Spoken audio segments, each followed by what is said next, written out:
Hire our people.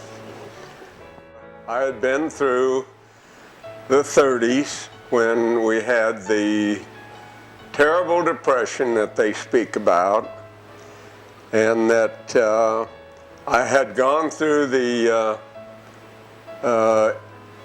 80s when interest went up as high as 22%, and things were really bad, and people couldn't afford electricity even, and they were buying lots of coolers, even though people that had refrigeration units bought evaporative coolers, which was good for us but bad for the people.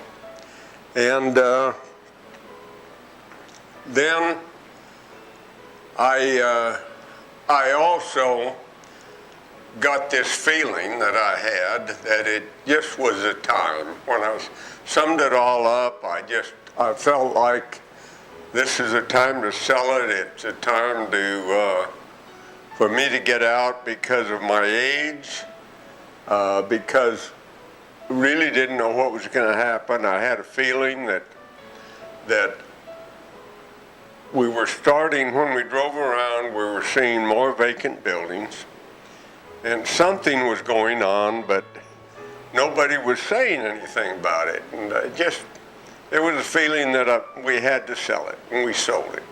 So hopefully, and the reason we sold it to Ferguson was because they had already started with their proceedings, and we were kind of committed, but we hadn't signed any papers or anything.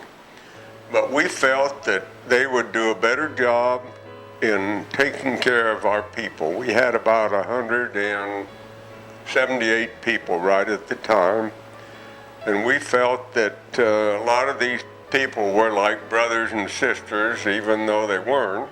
We had 10 of our own family, which were spread out all over Arizona, so they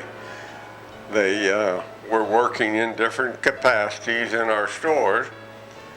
And so that is one of the reasons too. Even though we probably could have gotten a little more money than we got, we were worried about the people. Well, I would like to bear my testimony. You know, there's no question in my mind but that the church is true. There never has been.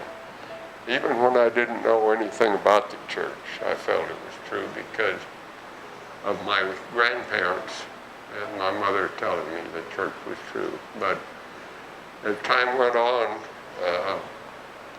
even at that time, I used to tell people, you can put a pistol up to my head and you can pull the trigger if this church isn't true. I know it's true. It's the only true church on the face of this earth today.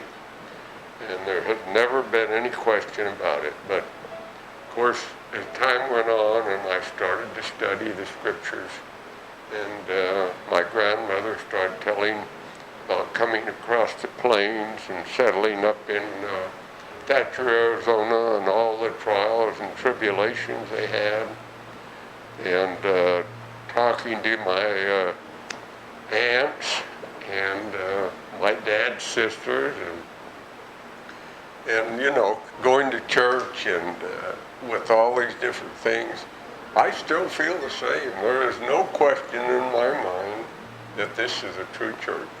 And I feel very blessed that I was born at a time when I was born on this land that we live in, which is choice above all other lands, and that I was born of goodly parents who let me learn as much as I possibly could while I was here on the earth. They might have been a little too lenient with me, but I have learned, and I've made some mistakes, but I've learned.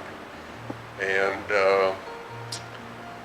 it's been a blessing to have been married to a girl that I knew that I should marry, that I was told that was to be my wife. And going through those years of going together and knowing that she was right, and testimony has grown stronger, and If I miss a week at church, my testimony about this church did not change. There's no question about the divinity and the truthfulness of this church. And I'm thankful that my kids are mostly active in the church. I have some that aren't, and my sweet wife that I have now, Hazel, and I, in our prayers every night and every morning, we pray that those who aren't active in the church will become active and live the gospel to their best of their ability. And